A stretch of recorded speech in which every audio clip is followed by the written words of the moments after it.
Welcome to Mom Breaks. This is episode 1. I'll be giving a little backstory of my why personally and a broader why for the podcast. I'm your host, Meg. I am a survivor of postpartum psychosis, an advocate for asking questions, using scientific thinking, and slowing down to enjoy life with my spouse and 2 growing kids. I was in graduate school studying instructional media and technology when I had my second baby and experienced postpartum psychosis. Cognitive neuroscience was a large part of my coursework, paired with classes on learning theory, instructional design, and developmental psychology. So studying sociocultural learning theory, which is essentially how social and cultural factors influence what and how we learn. I was studying these things with an international student body at Columbia University in Manhattan and was certainly wondering about the cultural truths that I held and why. Just an aside, highly recommend. It was a 10 out of 10 experience. Experiencing postpartum psychosis, not so much. Don't highly recommend. Was one of the hardest things that I've gone through in my life. Losing my mind rocked my ego in many ways, and it's taken time to recover. Life picked back up after the experience, and the questions I had seemed not to have clear answers or conflicting answers based on who or what you asked. And I also just had other things to be doing to finish my degree and get full-time work. And so I know that knowledge is power, and I have a very strong belief in the importance of education and learning. And yet I was sort of told we don't know much about postpartum psychosis and continued to hear that we didn't know much. We needed more research. So anyway, after consuming all the TED Talks and articles that were accessible to me, I continued on my merry way through therapy and, the other tools that I developed to identify anxiety in myself and practice better awareness of my mental health. However, while in grad school, I was able to support a neuroscience research lab, did lots of literature reviews, lots of reading of academic papers, and also built learning experiences through digital and tangible mediums. This podcast is something I've talked about doing since I had my experience 4 years ago. And this summer, I had some bandwidth open up, and my headspace was right to spend time pulling relevant articles for the beginnings of a literature review, exploring my questions in more depth. I requested my hospital records and began reconstructing my experience in more detail. And I also reached out on online postpartum psychosis forums to start interviewing other survivors to get input on some questions that remained as I was reading different published work. So here we are. This is Mom Breaks. I want to build an easy, accessible resource for families impacted by postpartum psychosis to learn about mental health, particularly about postpartum psychosis, and jumpstart their healing journey. We aim to empower families impacted by postpartum psychosis, including loved ones, partners, and promote healing from the experience. Would love to raise awareness beyond those impacted and encourage treatment for mental health generally across disorders and across life stages. So what to expect? We will have real talk about symptoms and treatment and mental health today, so long-term outcomes. We will look for silver linings and loop in academic research on topics we cover, as we also bring in expert guests in perinatal psychiatry, maternal mental health research, and more. I've already been able to conduct several survivor interviews, as well as set up the back-end logistics for this podcast. And as I've done these interviews and reflected on the experience, it has been so healing for me. And I realized I always thought doing this would be in service of other people, but it's also been part of my healing journey. Really hope it's helpful for others as well. Okay, so this episode, I will be sharing an overview of my story with my life context before I experienced postpartum psychosis, the development of symptoms in my case, as well as my treatment and recovery journey. So setting the stage of my life, I had postpartum psychosis in the summer of 2021. We were a year into the COVID pandemic, and it had been a full year. I have this journal that I started the week my postpartum psychosis symptoms ramped up. It was a new journal that week. The first few entries, I didn't write the date. It wrote very large and not great handwriting. But then I did an entry after all of those entries. So this would have been a week after I was discharged from my hospitalization. This is July 27th, 2021. I write, alrighty. Wow. So I'm not sure when I wrote the last few pages, but it was 2 weeks ago between Monday and Friday, during which I could hardly sleep. Like maybe a couple hours a night for a week. Not healthy. Really cool thoughts and ideas that evolved into what was diagnosed as postpartum psychosis. When I was checked into the psychiatric unit on Saturday after the induced sleep at the ER wasn't enough to reset my mind's deterioration. It's been a wildly difficult summer. 2 ER visits and 2 hospitalizations within 7 weeks. I may have a tendency to bite off more than I can chew. I didn't consider the logistics of how life would change with 2 babies. And I go on to reflect a little bit more, but that, I feel, it was a difficult summer. And it had been a very full year. We had been living in Manhattan when COVID started, and we put our stuff in a storage unit because Columbia Housing encouraged us to leave the city to make room for international students. So we loaded up our stuff into a storage unit and drove our car across the country to stay with family for a couple months. And this was with a toddler. My first child was 2. And then we moved back to Manhattan in August. We got pregnant that fall. And the next spring, we moved to a suburb because my spouse got a new job that was out of the city. We were living away from family, not from the East Coast originally, and I don't remember having much mental health issues in pregnancy. Again, was in grad school and was managing my toddler and enjoying my classes. The one thing, looking back, I did feel anxious about going into labor without support to have someone with our toddler while we went to the hospital. We were new to an area, so still building friendships with neighbors. And my mom was committed to coming out for the week before my due date. And so I really didn't want the baby to come before then. But my first baby had come a week early. So anyway, I was worried about that. And then the week my mom did fly out, my brother decided to fly out with her sort of last minute because he wanted to move to New York City. And he had been visiting and leaving stuff with us as he planned a move to New York City. He decides to fly out with my mom the week she's coming to be there. And then they end up being in the city each day, touring apartments, looking for jobs for him. And my mom's not there. So that was one. As I look back, for my mental health, that was stressful for me.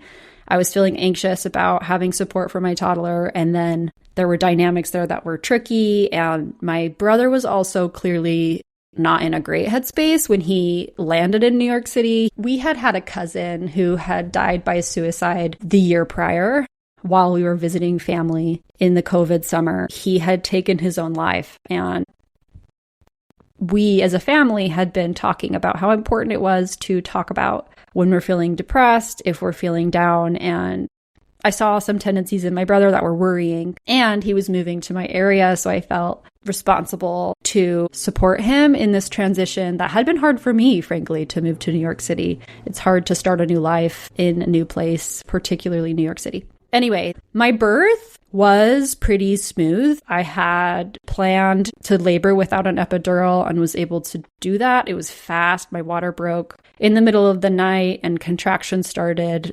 early. We got to the hospital at like 8 a.m. and my baby was born at 10 a.m. So pretty quick, pretty smooth. We got discharged as soon as we could because we weren't allowed to have visitors with COVID policy. So we left the hospital quickly. That first month postpartum, I feel, was pretty smooth while my husband had a month of parental leave paid. I was feeling a bit worried as he looked to return to work about managing both my kids. There was a dynamic with my toddler where she had been so excited to be a big sister, and then the reality of it and me being less available were hard. She had a hard time adjusting. I did too, frankly, and that was making me sad that our dynamic was changed and that it wasn't just all roses as we welcomed a new baby into our family. One more thing on life context. I was raised in a large Mormon family in Utah. I'm third of 9 kids. Lived in Utah. A lot of my family is in Utah still. We had relocated to New York City for grad school and have been in the New York City area since. So we're living away from family and in a very different culture than what I was raised in. And that's also relevant to some of my delusions in my postpartum psychosis experience. So now I will share a trigger warning. I'm going to share my symptoms of postpartum psychosis, including death-related thoughts and themes of suicide, as well as paranoia and disorganized thinking and others as well. So it is hard to say exactly when my symptoms began. I, in the past, had always thought it was that week that my spouse returned to work. And my mother-in-law, we had planned to have her fly out for that first week back to help me adjust. And that was nice and also hard. I was not sleeping great with newborn and breastfeeding. It's just a hard time with sleep. And when my mother-in-law came to town and my husband started working, he was working from home because of COVID times. And so he was working in our master bedroom, and then my toddler would take her naps in the second bedroom. And then our guest setup was our living room. So there was no place that I could be napping during the day. It felt hard in the small space we were in. And I love my mother-in-law. We get along well and we love to talk. She loves to talk and we have overlapping interests. And so we talked a lot. We were talking and I was not sleeping or recovering on sleep during the day. Anyway, I always thought that week that he returned to work was the beginning of my symptoms. As I requested my hospital records, I realized I went to the ER 2 weeks before because I had cut my hand with a new knife while cutting watermelon. It was so silly. And I had providers question if I did it on purpose. And I truly did not intend to hurt myself at all. I was washing the dishes after bedtime. It was late at night. And there was a half watermelon on the side of the sink. And as I was doing dishes, I wanted some watermelon. So I got a knife that was brand new and I cut the watermelon sideways towards the hand that was holding the watermelon. And this knife was so sharp that it slid right through and hit right into the base of my thumb and went to the bone. It was very deep. So that happened. As I look back, that was so clearly a sleep deprived and not thinking clearly moment that I don't know, maybe that was an early sign of something. I was not thinking as clearly. I was sleep deprived. I went into the ER and got stitches and then got them removed a week before I was hospitalized for psychosis. So that week, I had a triggering conversation with my older brother about gender dynamics. This is something that I wonder if I would have done if I was not in the headspace I was. I'm not one to assert my opinions over another, but he was voicing opinions in a text feed that to me seemed like they could be off-putting to women he was interacting with in a professional sense or in a dating sense. And he was expressing frustration with dating women. So anyway, there's a lot there. I had reached out to try to help in a sisterly duty type way.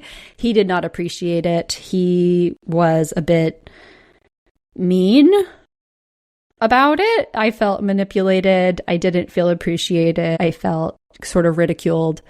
But I also was able to understand his perspective and hear his belief that women had too much power. And hearing my own brother express an opinion about women having too much power and needing to be put in their place was really jarring for me as a woman who had experienced microaggressions in the workplace and limitations on, and judgment in my professional reaches.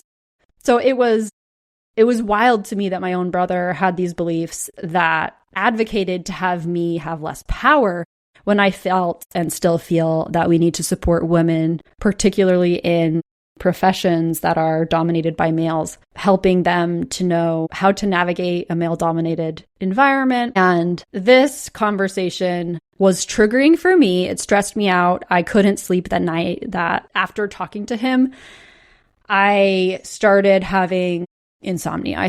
It was harder for me to sleep. I was stressed about how he was experiencing the encounter. So I guess social anxiety really high. I don't know if it was a day or two later, but my spouse, we had been talking over the years about questions we had about our religion that we were both raised in. And one day he shared that he wasn't sure he believed in God anymore. I validated and supported him and honestly was like, I could see a world where there isn't. I choose to believe in something beyond us. But we had this sort of spiritual conversation as well while I was already feeling stressed and having a hard time sleeping. And those two conversations fueled some delusions that I had about my religion, about gender dynamics, and then also death and suicide. I have talked to friends who have done psychedelic trips with mushrooms, and there are parts of my experience that felt like a trip. I, at one point, remember being out on my porch and looking at the tall trees in the distance and feeling connected to them, feeling like the grass and the bugs and the bushes were all made of the same things that I was, and questioning the hierarchy of our society and putting humans front and center in economies and not second guessing the impact we have on other species. And I became a bit nihilistic as this developed in sort of, why do humans think it's okay to reproduce so many of us while we are having a negative impact on the species around us? And so it sort of marred and turned pretty awful. So this brother who had moved to New York City and hadn't been in a great headspace, I thought he was going to die and that I needed to go save him, and had this delusion that I needed to jump in the car and drive where he was, go find him and make sure that he was safe. And another kind of paired with that one, I was convinced that my baby, that she was destined to commit suicide. So anyway, there were definitely death-related delusions. And I had grandiose thinking I had a calling, finding meaning in little things. At one point, one of my houseplants, I felt like was communicating to me that I had failed it. There was another one with my dog who, through newborn phase, we weren't getting out on long walks as much. And there was times when she would have her paw on my leg and I felt like she was communicating that I had failed her as well. So all of this built and then transitioned to this idea that I needed to get rid of my mortal needs so that I could not need to take care of myself, so that I could just take care of everybody else. And I wasn't eating. I lost a lot of weight. I drank a lot of water, which in my delusional thinking was the living body of Christ. I thought I was consuming just direct fuel that would enable my abilities to be an angel. So no food. I thought, you know what, actually, I just need to not sleep at all, because then I will be able to live in this existence where I'm not mortal. I just have to figure out how. So then it was that I needed to die. Like I needed to die so that I wasn't mortal anymore, so that I could be helping everybody else.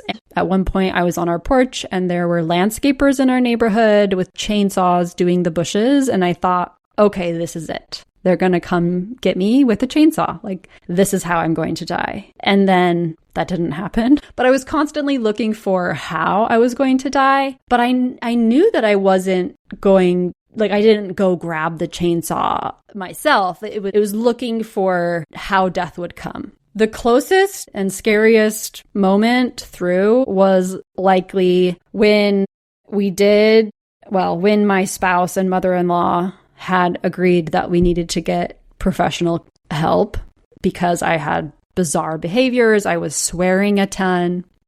I was not acting like myself. They agreed together that my mother-in-law would stay home with kids and my spouse would take me into the emergency room. He convinced me to get out to the car. I was in my nursing bra, underwear, and like a very thin bathrobe, but that's how we went. We were driving in the car to our local hospital, the same hospital that I had given birth at, and the same hospital I had been to the ER 2 weeks prior for my hand. And as we were driving, we were in this older car that we'd had for a long time that was not very reliable. Sometimes the key was hard to start. It was a car that I had some anxiety around because it had crapped out on me. And so this fed into my illusions where we're driving this car and I was convinced that we would die in the car, that the car was going to fail on us somehow and we were going to die. On the way to the hospital, there is a bridge crossing over the Hudson River, and I envisioned us driving off the bridge into the river. I was in the passenger seat, but I tried to grab the steering wheel to make us go towards the bridge. And luckily, my spouse kept his cool, calmed me down, helped me relax as we finished the drive. It was only a 10-minute drive. I don't think that driving much farther than that would have been like, it was dangerous. And once we got there, I was trying to convince my spouse at this point that he needed to join me in this quest to not be mortal. I was like lecturing him on patriarchy, feminism, and our religion to try and get him to see how we had fulfilled our religious duties. It was time to move on to this next era of celestial service. And when we got to the ER, I had to go in voluntarily. And I remember writing down my birthday and thinking that I was sending a message through this birthday, or that there was a message for me in these personal details I was putting down.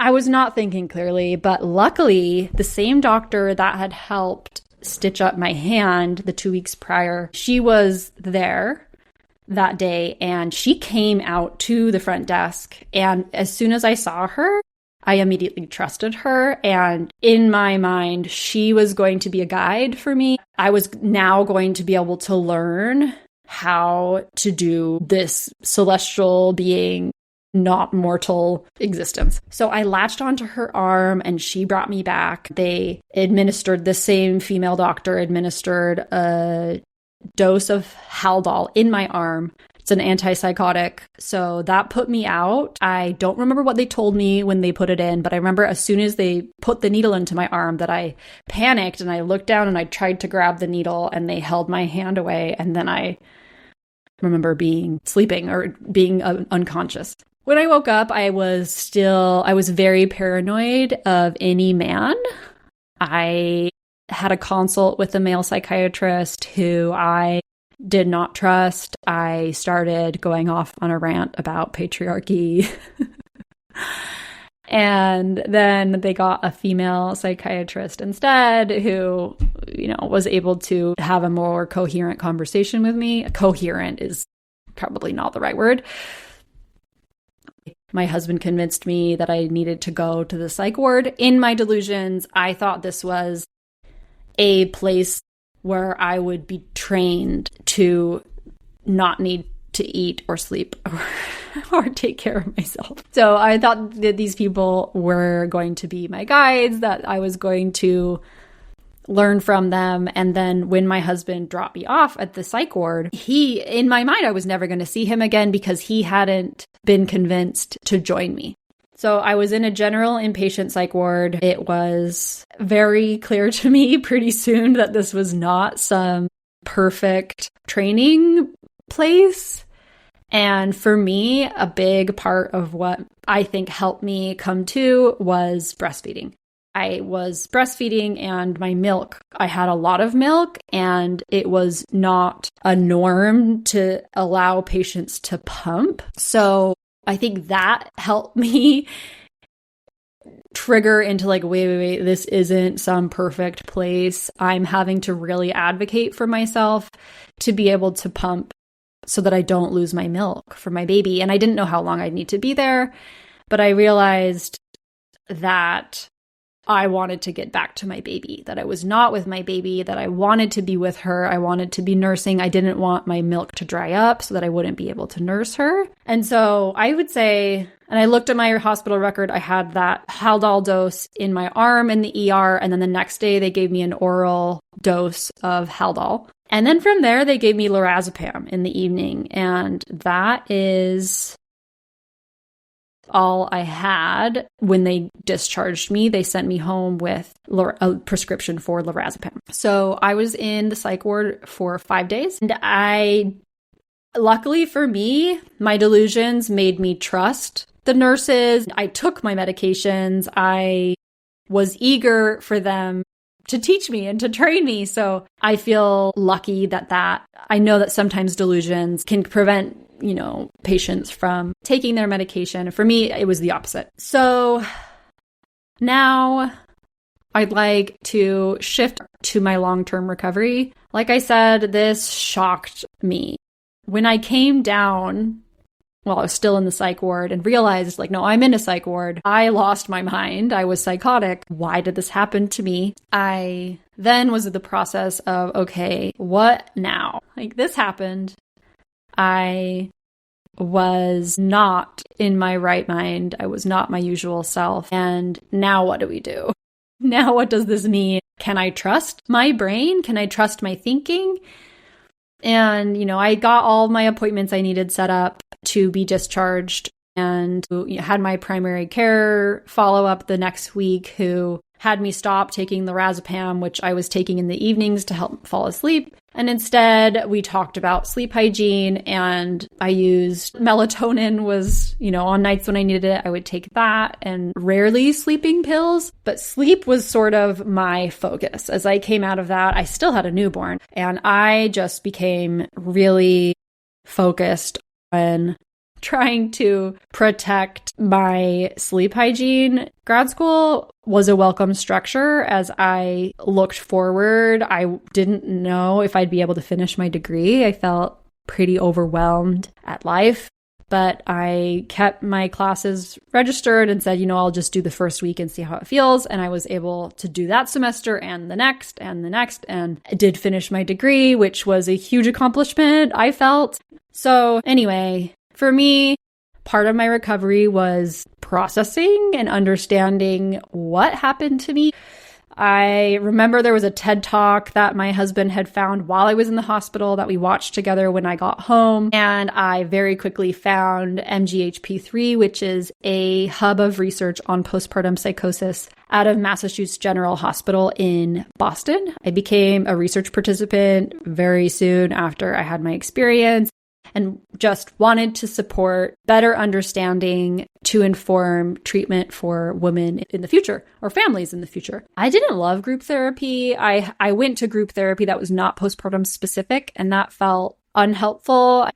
The Postpartum Support International groups I went to a couple of those, and it was helpful, but also I felt the ones that I joined were sort of dominated by one or two people who were very vocal, and it was pretty negative and sort of complaining about the whole experience. And so I didn't keep going to those. It didn't feel super building or helpful for me, but I did do therapy. Psychotherapy has been very helpful for me as I've been able to better label my experiences with mental health language. I didn't identify with anxiety before I had my postpartum psychosis experience, but afterwards, I was able to look back and see that is what anxiety looks like, or even depressive symptoms. So therapy was an important process or part of my healing journey. Even just having a block in your calendar to pause and think about your headspace with a person who is trained in helping you work through the narratives that you tell yourself and helping reframe some of the negative framings that you have in your life. It was helpful for me. I sort of jumped to different therapists because of changing jobs and insurances and, benefits with workplaces. So I would say as far as long-term mental health experience, I looked at my medical record and there was a note in a chart at my 6-week appointment. They did the Edinburgh postnatal depression scale and I had mild depression. So I would say the year following, I was shook. I was functional and doing grad school and I was surviving. I was not thriving. I certainly had some anxieties around sleep, and looking back, I think there are some symptoms of depression, like sleeping in and finding it hard to get out of bed. But I still, was up to get my toddler to preschool and got to my classes and did my homework and got good grades through my graduate school experience. But I certainly wouldn't say it was all roses from there. I had more ability to identify anxiety in myself at this point. For me, my psychosis marked a pretty significant shift in my beliefs about, my philosophical beliefs about why we're here. I let go of much of the religious beliefs that I had held previously. And that was really hard for me. My experience was absolutely impacted by losing a religion through the experience. The most triggered I've felt in my mental health journey since was when I accessed my hospital record. And I'll talk about that more in a future episode. But it was hard to read some of the notes in my chart about my behaviors, particularly when I was discharged. Sort of made me question, am I okay? Why did my brain go where it did? And am I stable? How do I know if I'm stable? So anyway, I'm sure I'll share more tidbits here and there as we go through the survivor stories that will drop soon. I want to just share a blip on postpartum psychosis and some of the history of the disease. Postpartum psychosis is less common than other postpartum mood disorders, with a commonly cited occurrence rate of 1 to 2 cases of postpartum psychosis for every 1,000 deliveries. So 1 in 1,000. I have explored a little bit of where this statistic comes from. It is several decades old and conducted in one location back when computers were new, and attempts to re-examine and make that occurrence applicable globally sort of failed. In 2017, an attempt was made, and the conclusion was data is not consistent enough to be able to get a really good global occurrence rate. Something that I would love to help build a solution for down the road. I'm curious. It'd be fascinating to see trends in occurrence of postpartum psychosis around the globe and over time. So I'm hoping to bring on an epidemiologist at some point to talk through that. Postpartum psychosis is not a new disease. It is far from it. The first record we have is back in the time of Hippocrates. There's a collection of medical stories based on his teachings. In one of those stories, we read of a mom who gave birth to twins and became delusional and had insomnia in the week after the delivery. In her case, she basically dies. They observe the development of her symptoms and she isn't sleeping. And I mean, as you read back, it's clear some of the understanding is off base compared to what we understand today. But it's fascinating to read of a medical case way back then that this was happening a long, long time ago, and it's been happening since. There are also publications from psychiatrists in the 1700s, including one called A Treatise on the Madness of Women Who Are Pregnant, Recently Delivered, or Nursing. So one French psychiatrist focused on this and posed pretty wild treatment approaches like leeches, putting leeches on a woman's genitals. So that gives some perspective that we have made a lot of progress in female healthcare, even though we do have room to grow.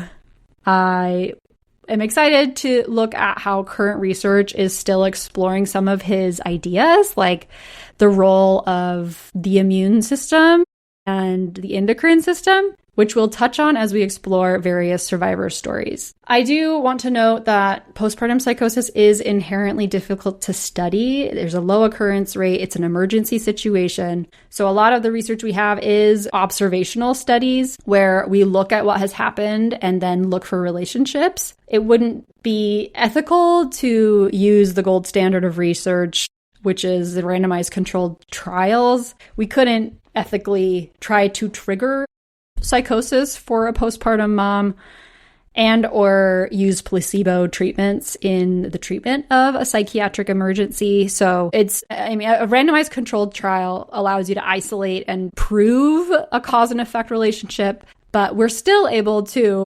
explore correlational relationships as well as impacts of different factors on risk and outcomes. So, all right.